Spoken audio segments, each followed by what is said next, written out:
Hi అండి. అందరికీ నమస్తే. ఏంటక్కో పొద్దు పొద్దున్నే ఏంటో మొదలుపెట్టేసావు. మాతల సక్కేంటో చేసేస్తుంది అని ఆలోచిస్తున్నారా? ఆలోచించండి. మీలో ఎంతమంది కనిపెడతారో చూద్దాం. ఈరోజు కొత్త పొయ్యి ఓపెనింగ్ అనమాట. ఇల్లు బాగు చేయించేటప్పుడు సిమెంట్ పొయ్యి పోయించాను కానీ ఇప్పటిదాకా వాడలేదు. ఇంక ఈ రోజు అయితే వాడుతున్నాను. ఇంక దీని మీద ఫస్ట్ స్వీట్ అయితే తయారు చేస్తున్నా. నేనేం స్వీట్ చేస్తున్నాను ఏంటి అనేది కనిపెట్టండి. మీలో ఎంతమంది కనిపెడతారో చూద్దాం. నేనేం చేస్తున్నాను అనేది నెక్స్ట్ వీడియోలో చెప్తా. ఇప్పుడు నేను చెప్పాలనుకున్నది, మనం బాగున్నప్పుడు, మన పొజిషన్ బాగున్నప్పుడు మనకు అందరూ ఉంటారు. అది ముఖ్యం కాదు.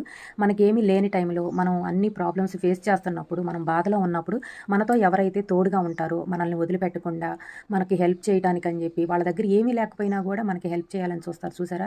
అలాంటి వాళ్ళు మీ జీవితంలో ఎవరైనా ఉంటే అస్సలు మిస్ చేసుకోవద్దు.